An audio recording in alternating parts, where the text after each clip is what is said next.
Hey everyone, this is Ryder from Skip, and I've got a quick video for you on rent and what to do if you can't pay rent for May. There are options for you in terms of deferring rent or getting financial help. So I'm going to go into that. It's Thursday, April 30th.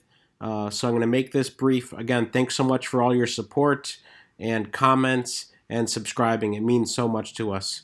So let me just first say that.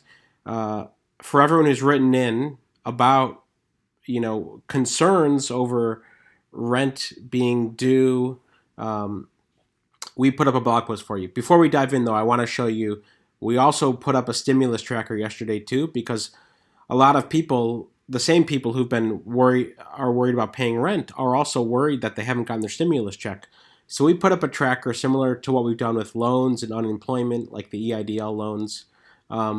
So it's free on our helloskip.com website, where you can basically see progress of how many people, based on self-reporting, have gotten their stimulus checks. Now, the IRS website does do a good job, a fairly good job of helping you as well, although their site has been crashing a lot, and we've heard a lot of other criticism in terms of entering your bank information being difficult, but they're trying to improve that. But we've built an alternative to basically, keep them honest in some sense, and show, based on self-reporting, what is actually happening on the ground. Okay, that's always the important thing, since so much of what we're hearing from the government in terms of timelines may differ from what we're actually seeing. This is true for the PPP, for the EIDL, for all the funding programs.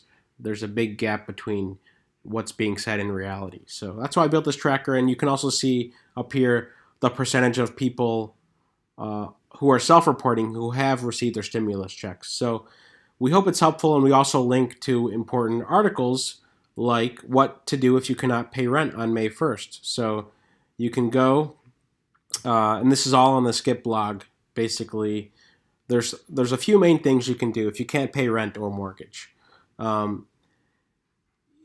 So I'm not gonna obviously read the whole thing. I'm gonna hit the three main points. So one is that, first of all, in the CARES Act, there's a 120-day moratorium on evictions and late fees. So, and most states have also implemented these moratoriums as well for renters. Okay.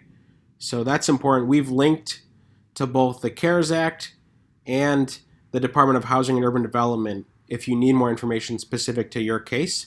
But this is just to point out that you have rights.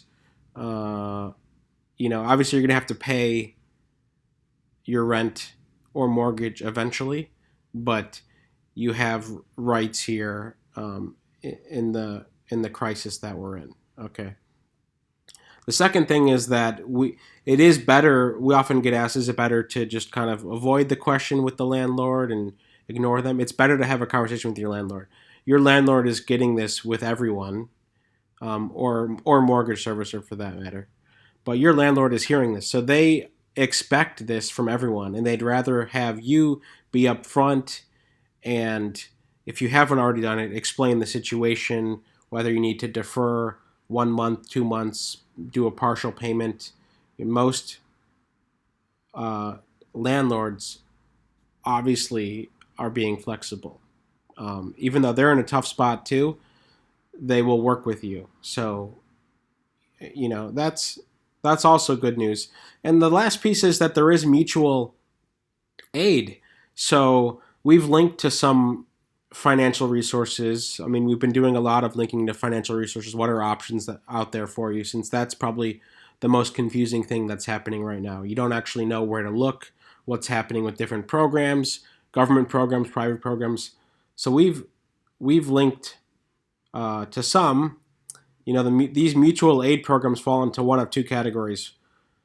For residents in a certain area, and for people in certain industries. So keep that in mind. I'll leave a link to this post in the description, and we're also putting up other posts such as a guide to unemployment. If you've been laid off, how do you apply? How much do you receive?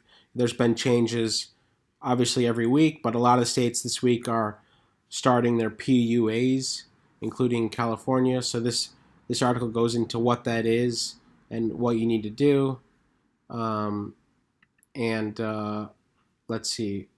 Finally, there are, just to show you that we're publishing daily on our blog, lots of resources related to loans, rent, unemployment, financial resources. So feel free to, obviously check this every day because we're posting at least once, if not 2 or 3 times a day. I hope you're doing well, staying safe, and until next time, be well and stay home. Thanks.